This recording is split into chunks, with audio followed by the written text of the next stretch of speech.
नमस्कार। आज हम भारतीय संविधान के बनने की पूरी कहानी पर थोड़ी गहराई से बात करने वाले हैं। जी बिल्कुल, एक बहुत ही दिलचस्प और महत्वपूर्ण विषय है ये। हाँ, हमारे पास जो जानकारी है वो मुख्य रूप से भारतीय राजनीति, ऐतिहासिक पृष्ठभूमि और संविधान सभा नाम के दस्तावेज पर आधारित है। अच्छा। कोशिश रहेगी कि हम समझें कि संविधान बना कैसे, कौन सी समितियां थी, अहम लोग कौन थे और वो कौन सी तारीखें हैं जो हमें याद रखनी चाहिए। हाँ, ये जानना बहुत जरूरी है क्योंकि यही तो हमारे आज के सिस्टम की नींव है। तो कहाँ से शुरू करें? शायद सबसे अहम समिति से, प्रारूप समिति, ड्राफ्टिंग कमेटी। हाँ, वहीं से शुरू करना ठीक रहेगा क्योंकि संविधान का जो फाइनल ड्राफ्ट था उसे बनाने की जिम्मेदारी तो इसी समिति की थी। और इसके अध्यक्ष थे डॉक्टर B.R. अम्बेडकर। सही कह रही हूँ? बिल्कुल सही। डॉक्टर अम्बेडकर इसके अध्यक्ष थे और ये बनी थी 29 अगस्त 1947 को। अच्छा, आजादी के ठीक बाद। और इसमें सदस्य कितने थे? इसमें कुल 7 सदस्य थे डॉक्टर अम्बेडकर को मिलाकर। कुछ नाम याद हैं, जैसे N. गोपाल स्वामी अयंगार। हाँ, इन गोपाल स्वामी अयंगार थे, अल्लादी कृष्ण स्वामी अय्यर थे। ये सब बहुत बड़े कानून के जानकार थे उस समय के। और हमारी जानकारी ये भी कहती है कि A.V. ठक्कर इसके सदस्य नहीं थे। ये कंफ्यूजन अक्सर होता है शायद। हाँ, ये बात सही है, वो इस समिति में नहीं थे। देखिए, इस समिति को सबसे महत्वपूर्ण इसलिए कहते हैं क्योंकि संविधान सभा के सलाहकार थे B.N. राव। अच्छा, हाँ। उन्होंने एक पहला मसौदा, एक ड्राफ्ट तैयार किया था। उस ड्राफ्ट पर फिर से विचार करना, बहस करना, उसमें बदलाव करना और फाइनल शक्ल देना, ये सारा भारी काम प्रारूप समिति ने किया था। मतलब काफी गहन काम रहा होगा। बहुत ज्यादा। तो ये प्रारूप समिति तो एक बड़ी सभा का हिस्सा थी, संविधान सभा। उसका गठन कैसे हुआ था? हाँ, तो संविधान सभा जो थी वो बनी थी कैबिनेट मिशन प्लान 1946 के आधार पर। Okay, cabinet mission plan. जी, ये प्लान ब्रिटिश सरकार लाई थी भारत में सत्ता हस्तांतरण की प्रक्रिया तय करने के लिए। और इसी के तहत संविधान बनाने वाली सभा का गठन हुआ। और इसकी पहली बैठक वो कब हुई? पहली बैठक हुई 9 दिसंबर 1946 को। और उस दिन डॉक्टर सच्चिदानंद सिन्हा को अस्थायी अध्यक्ष चुना गया था। वो सबसे वरिष्ठ सदस्य थे। अच्छा, अस्थायी। तो स्थायी अध्यक्ष कौन बने फिर? बाद में डॉक्टर राजेंद्र प्रसाद को अस्थायी अध्यक्ष चुना गया। डॉक्टर राजेंद्र प्रसाद, ठीक है।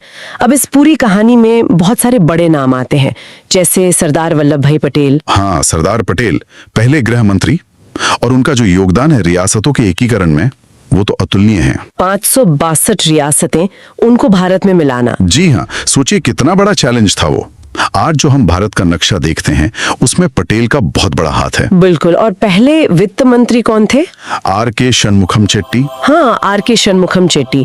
उन्होंने ही आजाद भारत का पहला बजट पेश किया था 26 नवंबर 1947 को। अच्छा, और नेहरू जी, वो प्रधानमंत्री तो थे ही, विदेश मंत्री भी वही थे। जी हाँ, पंडित नेहरू ने प्रधानमंत्री पद के साथ साथ विदेश मंत्रालय का काम भी संभाला था शुरू में। ये दिखाता है कि विदेश नीति को कितनी अहमियत दी जा रही थी। हाँ, और कुछ और रोचक बातें भी हैं, जैसे संविधान की जो असली कॉपी है उसे हाथ से किसने लिखा था? वो लिखा था प्रेम बिहारी नारायण रायजादा ने, बहुत ही सुंदर कैलीग्राफी में। वाह। और अनुच्छेद 370, उसका ड्राफ्ट किसने तैयार किया था? सुनने में आता है अम्बेडकर जी ने मना कर दिया था। हाँ, ये जानकारी सही है। अनुच्छेद 370 का मसौदा N. गोपाल स्वामी अयंगार ने तैयार किया था।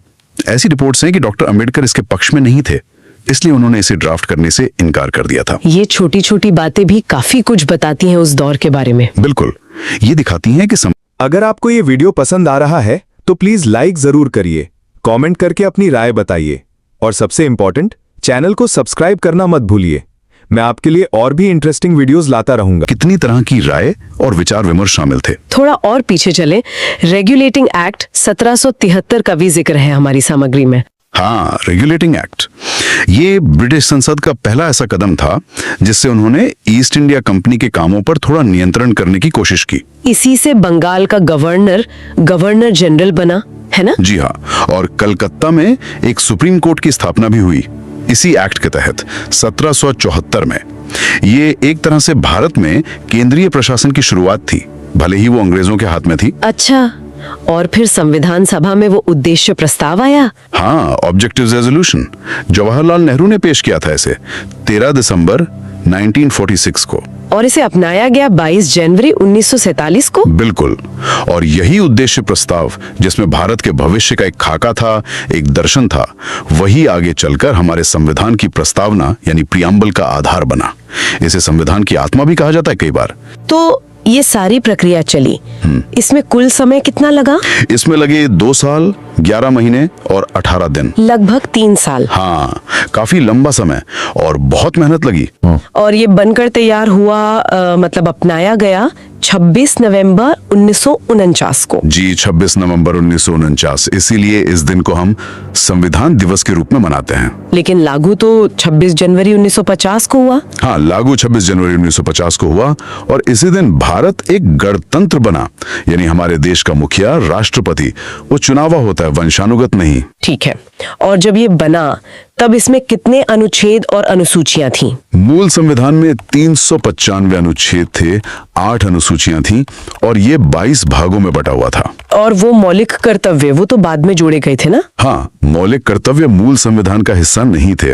इन्हें 1976 में सरदार स्वर्ण सिंह समिति की सिफारिश पर 42वें संशोधन के जरिए जोड़ा गया। अच्छा, तो ये दिखाता है कि संविधान समय के साथ बदला भी है। बिल्कुल, ये एक जीवित दस्तावेज है, पत्थर की लकीर नहीं। तो अगर हम इस पूरी चर्चा को समेटें तो हमने देखा कि कैसे कैबिनेट मिशन प्लान से संविधान सभा बनी, फिर डॉक्टर अंबेडकर की अध्यक्षता में प्रारूप समिति ने संविधान का मसौदा तैयार किया। हाँ, और कैसे सरदार पटेल, नेहरू जी, राजेंद्र प्रसाद और अनगिनत दूसरे लोगों के योगदान से लगभग 3 साल की कड़ी मेहनत के बाद दुनिया का सबसे लंबा लिखित संविधान तैयार हुआ। इस पूरी पृष्ठभूमि को समझना क्यों जरूरी है आज? देखिए, ये समझना इसलिए जरूरी है क्योंकि ये हमारे आज के भारत की, हमारे लोकतंत्र की, हमारे अधिकारों की बुनियाद है।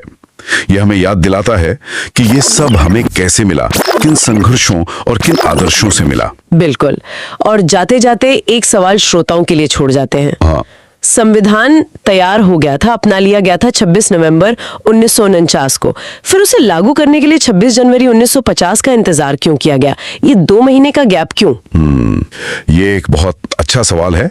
इसके पीछे क्या ऐतिहासिक या शायद प्रतीकात्मक कारण रहे होंगे, इस पर जरूर सोचना चाहिए।